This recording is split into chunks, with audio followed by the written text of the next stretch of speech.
Como você define a palavra relacionamento? Aqui na Leandro Stormer, nós gostamos de dizer que relacionamento é confiança, credibilidade e proximidade. Por isso, lançamos uma campanha para você conhecer mais o que podemos oferecer no mercado financeiro.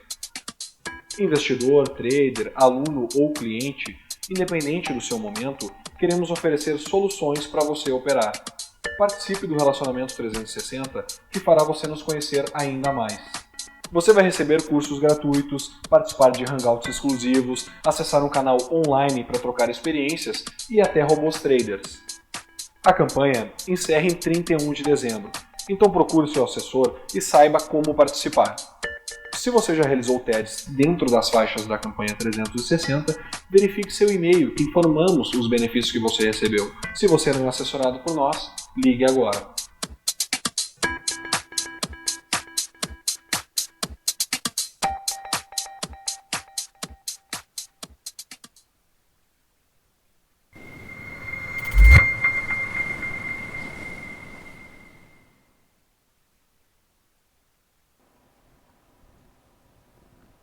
Olá, amigos da Leandro Stormer, eu sou Thiago Bizzi e esse é o Farol LS, referente ao pregão do dia 14 de dezembro de 2015, segunda-feira. Vamos então as movimentações do mercado. Nós temos aí na tela o gráfico do índice Bovespa, a gente teve um novo dia de queda, 1,14%. Isso está em linha com o que é esperado do mercado, a gente está num momento mais baixista, né, em busca aqui da faixa dos 44 mil pontos. Nada indica uma mudança de cenário.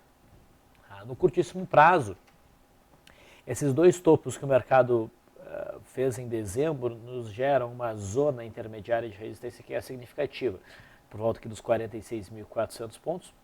O rompimento dessa região para cima é que poderia sinalizar o início de um movimento de alta, né? Uma mudança de direção. Mas, por enquanto, o movimento mais provável segue sendo um movimento de queda, vindo testar a faixa dos 44 mil pontos. No intraday, apesar do viés baixista, né, o viés no intraday, pelo fechamento de sexta-feira, não era assim tão óbvio, né? O mercado reforçou o suporte do gap, que veio aqui do dia 9, e tinha um cenário meio lateral, né? Mas o viés ainda era mais para o lado da baixa, mas dependia muito da gente ver como é que o mercado abriria a segunda-feira. E o mercado abriu, de certa maneira, sinalizando pressão vendedora, né? A gente tem uma barra aqui que é quase uma barra elefante, só que ela tem muita sombra, então não foi um sinal muito claro, mas trouxe os preços para baixo da linha d'água, né? A gente teve uma pancada, rompeu aquela zona de suporte, tivemos uma recuperação até a média móvel de 20 períodos, o mercado voltou a cair. Foi um movimento típico, mas que acabou não gerando qualquer tipo mais claro de setup para posicionamento. Como esse suporte que foi rompido, natural seria o mercado testar aqui os 44.300 pontos no pregão de amanhã. No mercado americano, nós vimos o índice Dow Jones já na sexta-feira beliscando o suporte esperado do fundo de novembro. Havia espaço ainda para ter um pouco mais de pressão vendedora para testar melhor esse patamar, né? Mas a expectativa era por uma reação altista e foi exatamente isso que nós tivemos. O mercado pressionou mais claramente a zona de suporte e acabou revertendo numa pressão compradora, fechou numa alta de 0,60. E sugere aqui um retângulo, né? Então a superação da máxima do candle de hoje, inclusive teve um bom volume, sugere alta para os próximos pregões. O rompimento do fundo de novembro, né, indicaria a continuidade do movimento de queda se testar o topo de setembro aqui. Mas o mais provável agora me parece ser um movimento de alta. Eu posso apagar essas estruturas agora. No S&P 500 futuro, mesmo cenário, né? Batia já no suporte na sexta-feira, ainda sem sinal de reversão, esperava um sinal de reversão e ele veio hoje, com bom volume novamente. Então a superação na máxima de hoje abre espaço para um movimento de alta, desenhando aqui, dando continuidade ao desenho de um retângulo. O dólar, vou botar o gráfico sem qualquer tipo de ajuste, o viés era altista, né? O ponto de resistência foi atingido, dá para dizer, mas ainda tem espaço para o mercado fluir. A linha que eu considero que deve ser mais relevante fica um pouco mais acima aqui em 3.965. Mas o topo mais próximo nesse gráfico perpétuo já nos dá resistência a partir de 3.940, que foi atingido hoje próximo da máxima do dia. Apesar do candle que se assemelha aí, na verdade, não é que se assemelha, é uma estrela que a gente não tem um bom posicionamento para trades. Eu ainda espero, apesar do movimento corretivo que a gente teve ao longo da metade do pregão em diante, eu ainda espero que o dólar insista no movimento de alta. Olhando o intraday, o dólar rompeu a resistência desenhada na sexta-feira. A expectativa seria por uma alta em busca desse ponto, mas houve uma reversão de movimento, e o dólar acabou fechando bem aqui em cima da linha d'água. Perceba que, na verdade, não houve nenhum enquadramento muito claro dentro dos setups que a gente trabalha. Então, não foi um dia bom para operações para o índice, nem para o dólar, por uma questão de falta de enquadramento.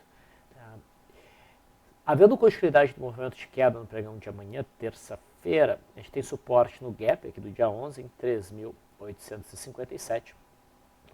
Mas a expectativa é que, talvez, mesmo que o mercado venha corrigir um pouco mais, a gente deva retomar alta para testar essa zona de resistência.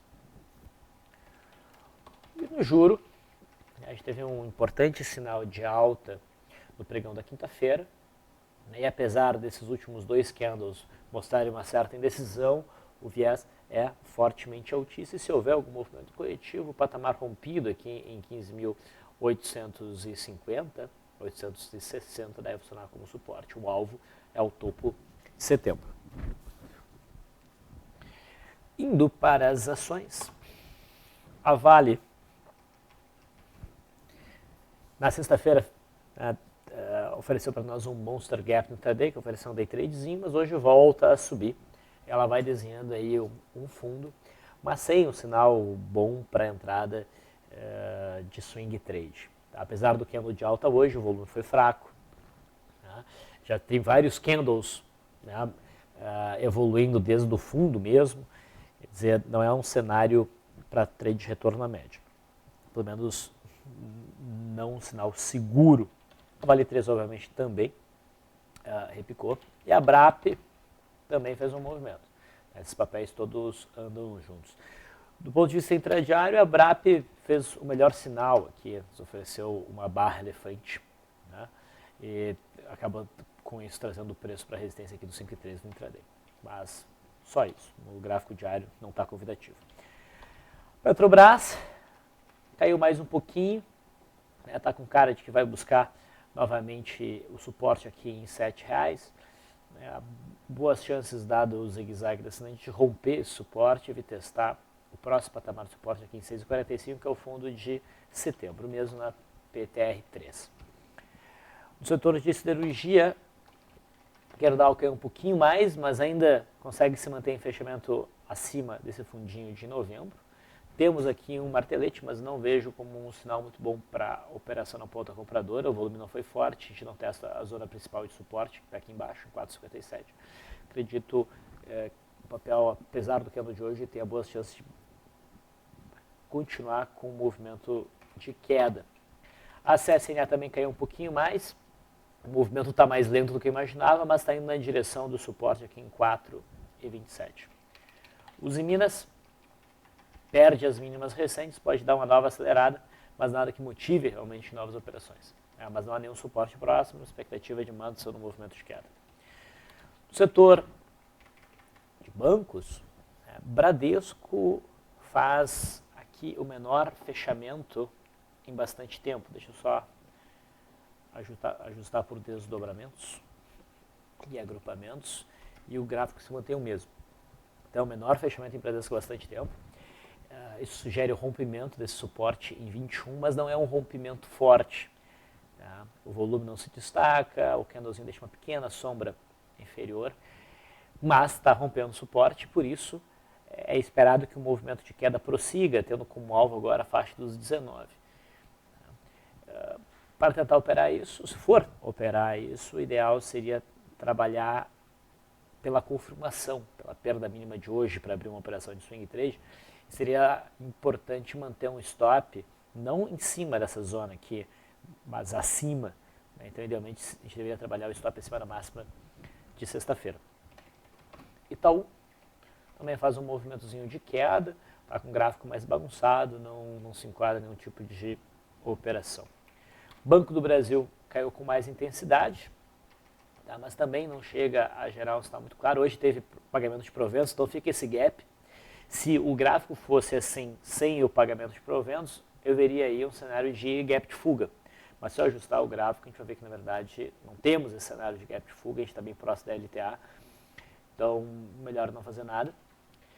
Mas a gente tem aí, né, um cenário possível de cunha altista, né, cunha ascendente, na verdade, não altista, porque isso aqui seria um padrão baixista, caso ficasse claro o rompimento da CLTA. Não vai ser um cenário fácil de avaliar, né? O ideal é a gente ter o rompimento, o mercado bater nesse fundo, talvez replicaria, a gente tentar trabalhar na base de um pullback. O mais seguro aqui no caso de Banco do Brasil realmente seria operar um pivô de baixa que venha a romper esse padrão. Essa seria a abordagem mais consistente. Outros papéis que chamaram a atenção, de novo, nós não tivemos muita coisa, o mercado anda meio desinteressante, né, do ponto de vista de gráfico diário, ultimamente. Mas vamos lá, a NIM3 sofreu uma boa pressão vendedora hoje, o volume subiu, ok? E com esse movimento ao rompimento do suporte aqui por volta dos 11,40 mais ou menos, isso aqui pode ser encarado como um gap de fuga ou com uma barra de ignição. Então, pela perda mínima da barra de hoje, provavelmente a NIM3 desenvolve um movimento de queda que provavelmente seria capaz de alcançar os modelos de RP de alvo que a gente gosta de trabalhar. Então, nos próximos pregões, é bem provável que a NIM continue caindo se nós tivermos a perda mínima de hoje, esse seria o gatilho. BBTG11, né, hoje superou a máxima de sexta-feira, então nos deu mais um sinal de recuperação, buscando uma reaproximação com a média móvel de 20 períodos, ou pelo menos uma reaproximação com esse fundo aqui que foi perdido. Então, os compradores continuam aparecendo no papel. Aqui tem uma certa correlação com o BTG11. A Brasil Farma também acionou a barra de ignição da sexta-feira. O fechamento não foi bom, né? A gente teve aí uma queda de 12,82% apesar do acionamento, mas a gente ainda está muito distante da média móvel de 20 períodos e a expectativa segue sendo por um movimento de alta. Braskem, se vocês lembram, né, no dia 7 de dezembro, o Braskem tentou o rompimento dessa consolidação, não conseguiu e no intraday ficou com um aspecto de rompimento falso, né, ficou mais claro a partir do pregão do dia 8. Nossa expectativa era por um movimento de queda que viesse testar esses fundinhos aqui em torno de 25.